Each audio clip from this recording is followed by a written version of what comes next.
Juris Vodcast with Scott Pearce. Prosecutors are going to have to work harder to earn convictions for money laundering charges thanks to a pair of Supreme Court decisions. Regalado Cuellar was stopped for a traffic violation in Texas as he traveled toward the Mexican border. Police found $81,000 bundled in plastic bags and covered with animal hair in a secret compartment under the rear floorboard.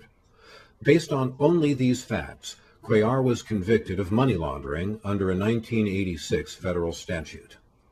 A unanimous Supreme Court threw out this conviction, holding that the prosecution had to show that the defendant had done more than merely try to hide a large quantity of money. The other case is called U.S. versus Santos.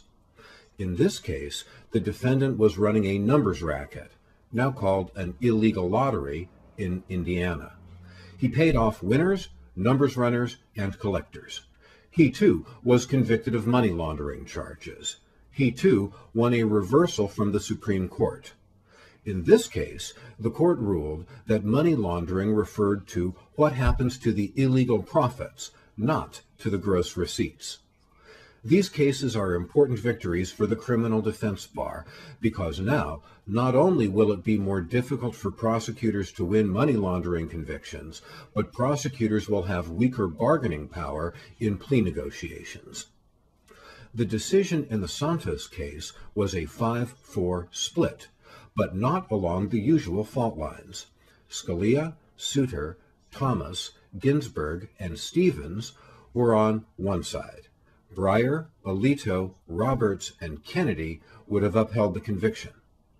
The 9 justices wrote a total of 4 opinions in this case. Criminal prosecutors should be required to prove every element of every charged offense beyond a reasonable doubt. Both of these Supreme Court decisions stick to that principle. Juris Vodcast is a production of Nuclear Podcasting. Creative Commons Attribution Non-Commercial No Derivatives.